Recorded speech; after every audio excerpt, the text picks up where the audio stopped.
Hey, you guys, how are you all doing?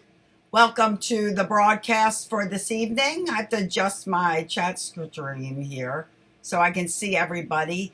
As you're coming on, say hi.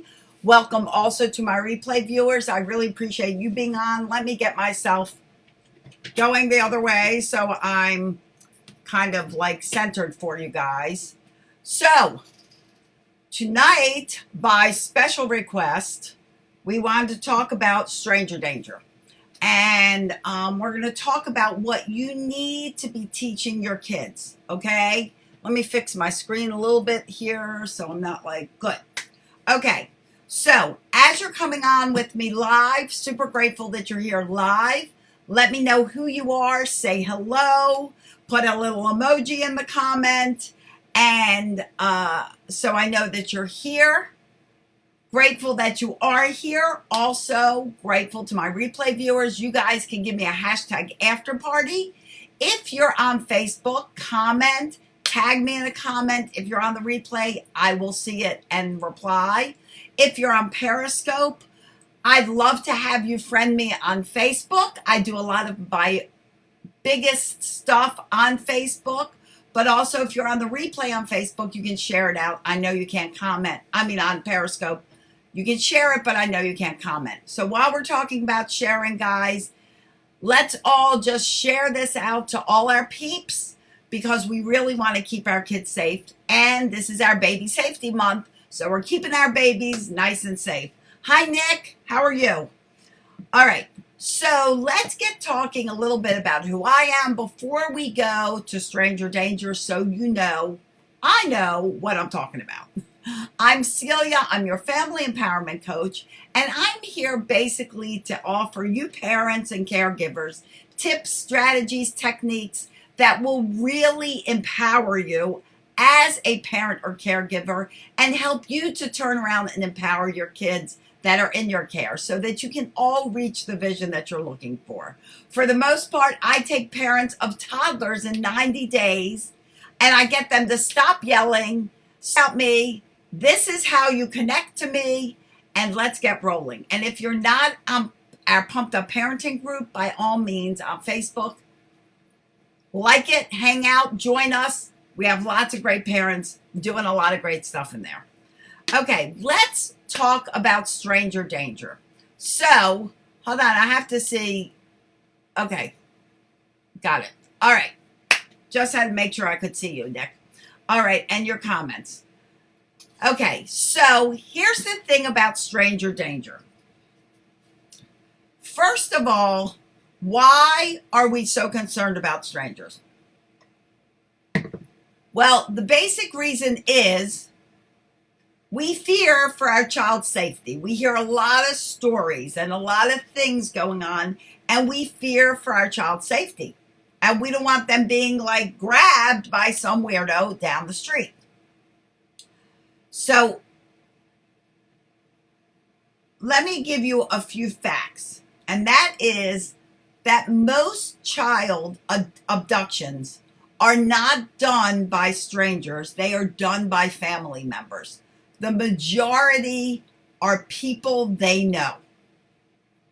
The very small minority is done by people they don't know. And it is extremely rare. It's what you hear about, but it's very rare. For the most part, they've been abducted by someone they know, a displaced parent, a grandparent, an aunt, someone in the family. So it's not someone they don't know to go with. So that's number one. So because of that, instead of us focusing on keeping your kids away from all strangers, which is not reality, we're going to focus on what you need to be teaching your children about their own safety, their own personal space, and their knowledge of you and their family and who they can trust and who they can't trust. So the reality is, back to reality, is that strangers are everywhere. Have you ever asked your child who a stranger is? Give me an emoji if you've asked your child who is a stranger. Because let me tell you, a stranger is anyone they don't know. Anyone. Technically, if they have not met that person is a stranger. So by you saying stranger danger, which was a catchphrase used a while ago, I think back in the 90s, by you saying stranger danger, hi Ashley, you are basically putting every single human being that they don't know into a category and calling them dangerous. And the fact is, the majority of people they don't know are not dangerous. Hi, Nick. Oh, you're on YouTube. Cool. Cool, Nick. So, the fact is, the majority of strangers are not dangerous. So let's think of who these people might be. Maybe they're meeting a new doctor for the first time. Is that man dangerous? Is it someone they should be scared of? Everyone's going through the start of school. They're meeting new teachers. Are they dangerous? Maybe there's a new relative that lived overseas and came to the family. They've never known them. Is that person dangerous? Hopefully not. Maybe, they go to eat and there's a waiter in a restaurant that's serving you. Is that person dangerous? Maybe they've never met the mailman and the mailman came to deliver some mail. Is that person dangerous? What if they're part of like an after school class and there are other parents in the class? Are they dangerous? I mean, the fact is you could be very skeptical and you could assume that everybody's dangerous. But do you really want your child to feel that way? Do you want your child to feel that everyone they run into is a danger to them?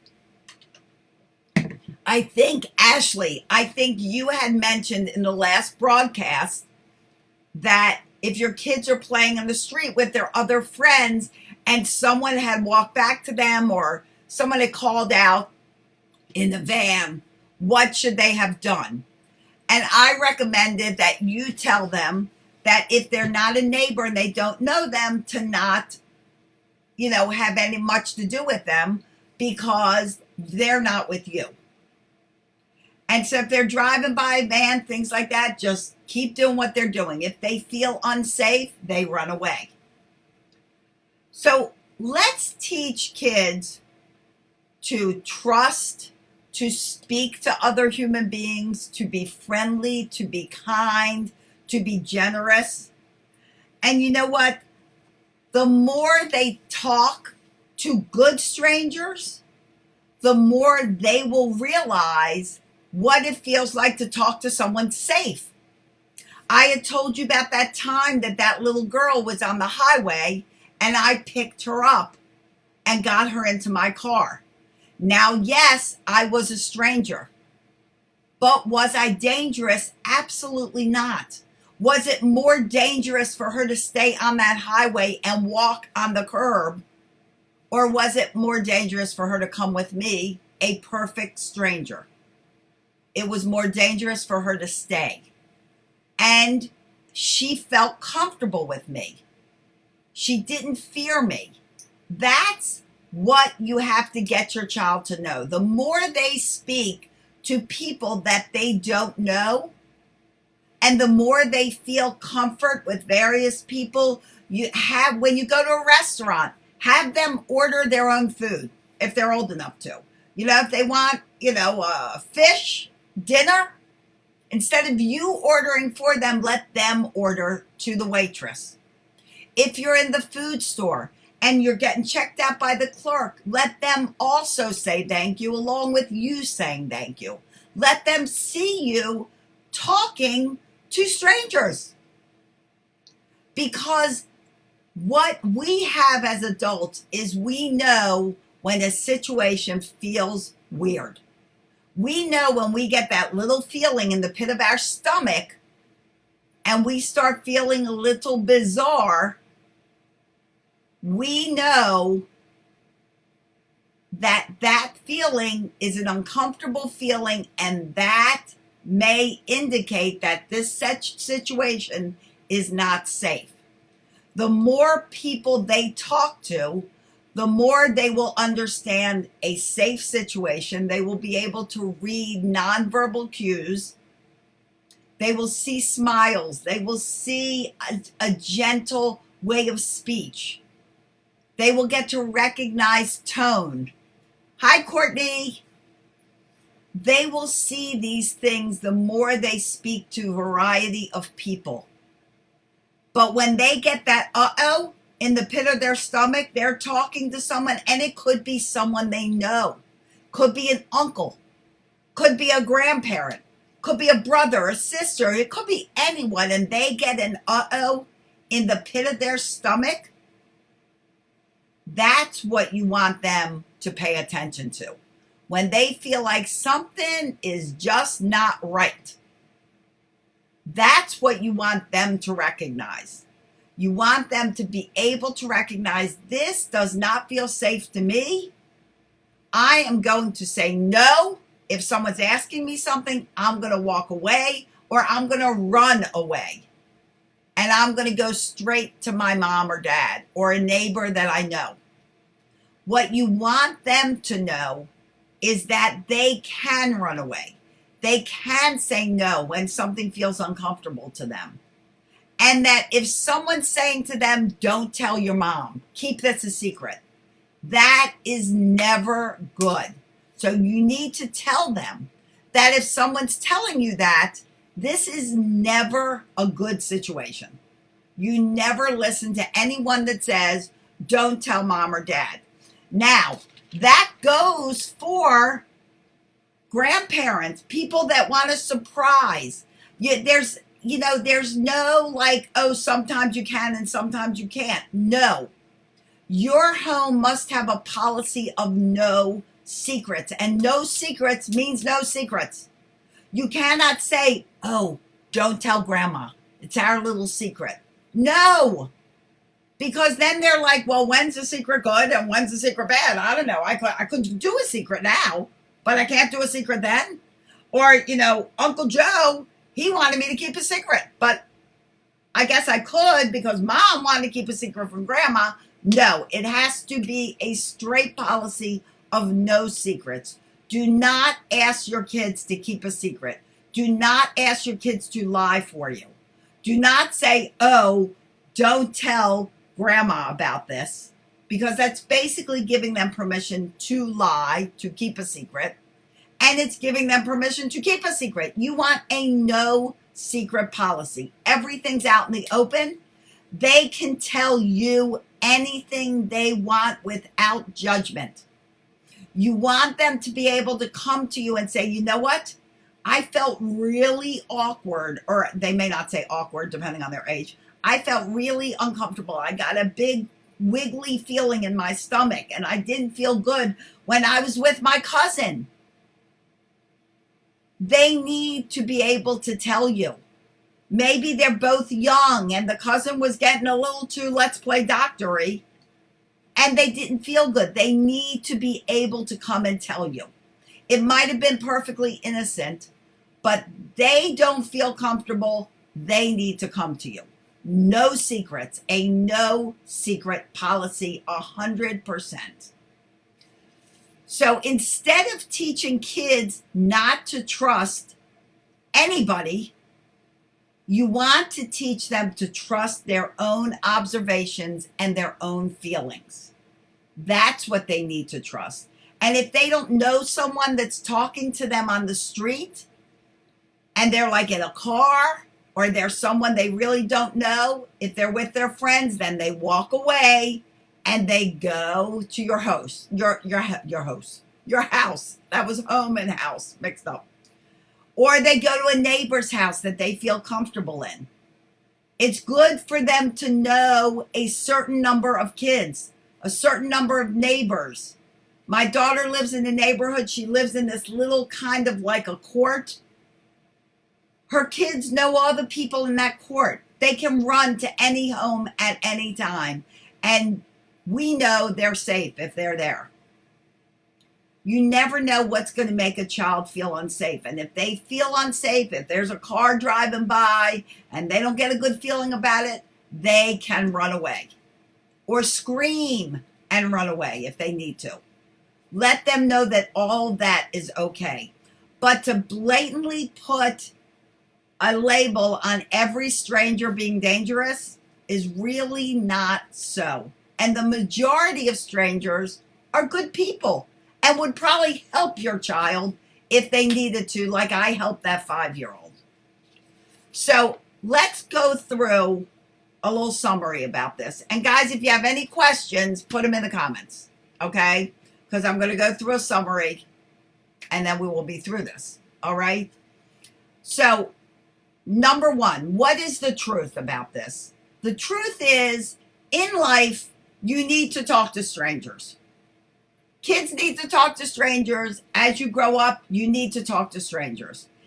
And the more you talk to strangers, the more you find out that the majority of strangers are very helpful.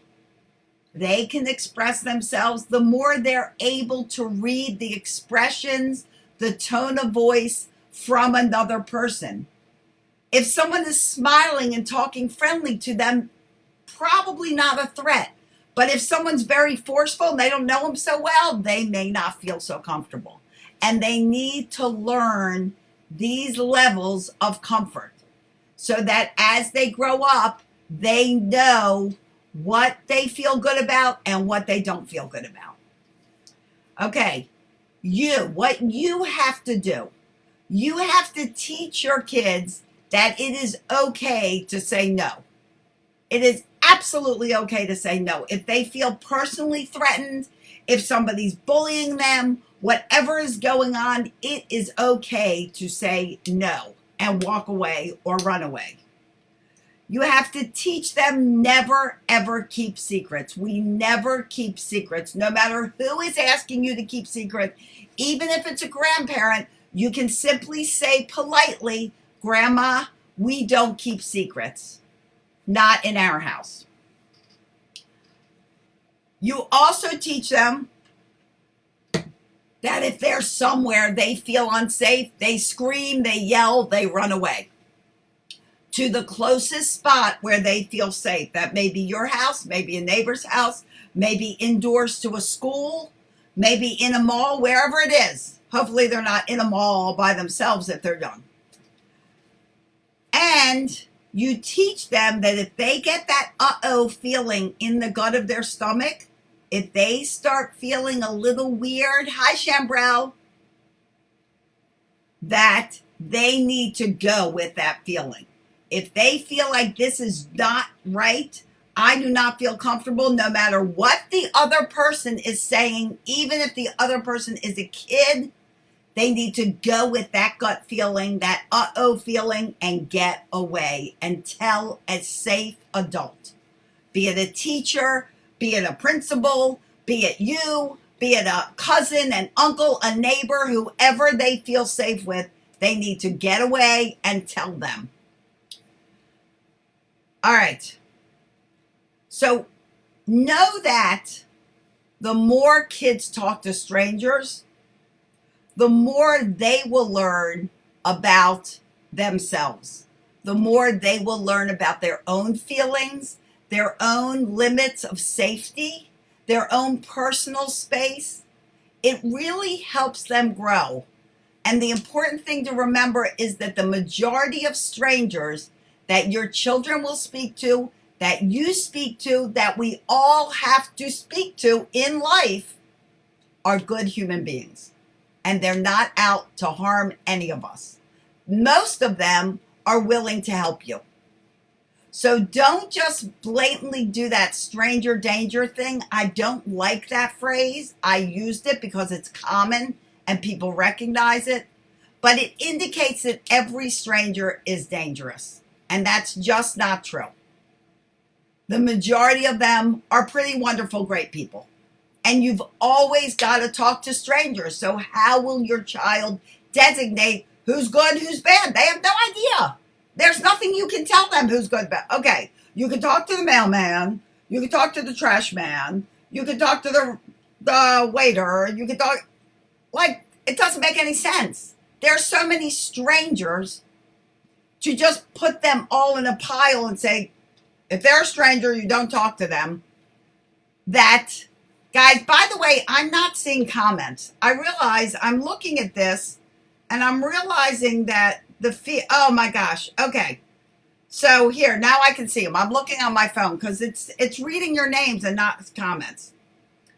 So can this method that you're giving us, can this be used for younger children as well? Because my child's a very lovable kid and loves to run up to people and hug them so they can work for younger babies. So that, yes, it can work for younger kids, because the sooner your children can start recognizing their feelings and start trusting the people they see and hug and say hello to and they're friendly towards, the sooner they will learn about their own personal feelings, and they will learn to read other people's nonverbal cues. Nonverbal communication, not words, is 60% of communication. Words are 40%. So if you're just teaching a child to just listen to somebody, not look at them, or they're just typing or texting or writing, if you're teaching them that, they're missing the majority of communication. But when you let them talk to people, you let them hug people that, I'm sure you're with them if they're really little, that's all nonverbal communication that teaches your child about communication itself, the good, the bad, the everything. So absolutely, you can do this with younger kids. Ashley, what do you think is line between telling kids to keep things private and the difference between the secret? Okay, so private, Ashley, I'm going to think private, Harveen, hi Harveen. Sorry, I just glanced at somebody there. So when something is private, it is not, if it's like a family, a private thing in a family, maybe the first thing that pops into my head is maybe you've told your children that you're pregnant. Obviously, Ashley, I'm not indicating that you're pregnant. Maybe you've told your child that you're pregnant and you're like, we're going to keep this private in the family. It's not really a secret. It is a family thing that just belongs with each of us. You want to talk about it, you can talk to me. You want to talk about it, you talk to your brother. You can talk to your dad. You can talk to grandma. But we're not going to tell neighbors just yet because we want to make sure everything's good with this new baby. I want to make it a big party to announce it. So that's not really a secret. That's a family. It is a secret. I mean, technically it's a secret, but it's a family thing. It's joined by more than one person. So it's your whole family. You're welcome. You're welcome, Shambrel. So, like, if somebody says, now, as far as their body goes, the private parts of their body, this is part of personal space. People don't get to just touch you wherever they want. You should have a bubble around you, and that bubble is your safe space. You don't get to just reach out and use your hands all over other people, and they don't get to do the same for you.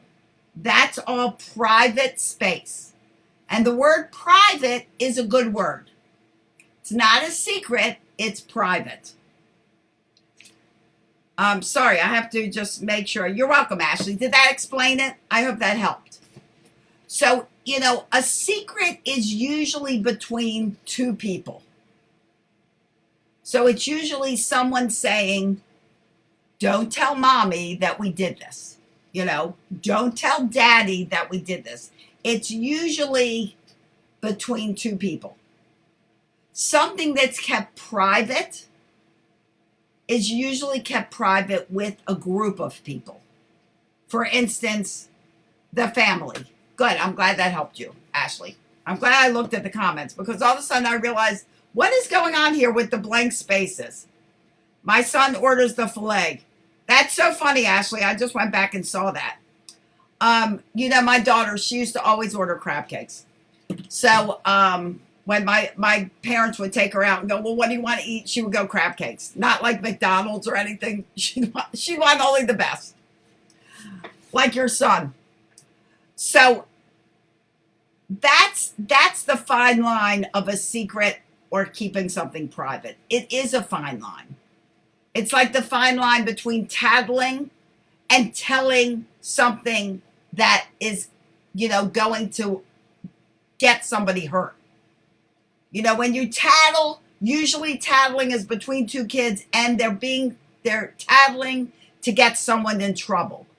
When there is a dangerous situation, like maybe you see your friends in trouble or something, maybe you're out on the street and you're worried about a friend, telling is to keep somebody safe. And that's an important thing to know in all of this. It's an important thing to teach your kids. Tattling is to get somebody in trouble, but if you're in a group and you're like, oh my gosh, we didn't like this van, this guy gave us a uh-oh feeling in our stomachs, telling is very important. Telling is not tattling. Two different things, okay? So I want to mention that too. So I hope you understand that as well. Okay, I just want to make sure I'm not missing any comments because on my screen, if I'm looking at my computer, I can't see anything. All right. Any other questions, guys, before I sign off? And let me tell you, too, let me remind you that this is my only broadcast this week. I will be going on a business convention on Thursday through next Monday. So I will broadcast again Tuesday and Friday of next week. We'll go back to Tuesday and Friday at 9 o'clock. I would tell you what I'm talking about, but I haven't decided. Oh, Nick, you know what? I can't see your comments. If you're saying things because you're on YouTube, I can't see your comments other than your little emojis. All I see is your little emojis, Nick. Sorry. So I'm not responding. And your blocks are big, so I'm sure for some reason, I don't know why I'm not getting the feed. Anyway, whatever. I'm getting the feed, but I'm not getting words. I'm only getting emojis. Well, you guys can see that. So remember that. Also, you guys, something else I wanted to tell you. I don't know what else. But if you're watching from Periscope or YouTube, guys, know that you can join Pumped Up Parenting on Facebook. Friend me. Let's be friends. I do a lot of my broadcasts and a lot of my information on Facebook. Nick, I see a little four-leaf clover. Guys, I'm going to get ready to sign off. Oh, in 2 weeks, I'm going to have a special masterclass on kids and aggression, controlling aggression. So if you want to know more information about that, I'm going to set up an invite in the Pumped Up Parenting group as well as the VIP group. If you are a VIP, you get that masterclass at no charge. Okay? If you are not a VIP, you have to pay for the masterclass. It's about an hour and a half to 2 hours. And we focus on one thing specific. This month, it's on aggression. We talk about finances, all kinds of things. But this month, it's talking about aggression in kids. All right, guys. So I will see you. I might still hop on, through the weekend and all in my travels to Tennessee. But in the meantime, I will definitely be on next week live, Tuesday and Friday, 9 p.m. Eastern Time, Facebook, Periscope, and YouTube. In the meantime, guys, I'm so grateful that you guys spent a half hour with me out of your busy night. I hope you all have wonderful days filled with peace, love, and tons of laughter. It really is the best medicine. And I'll see you here next time on Facebook, Periscope, YouTube, and around the web. Bye, everybody.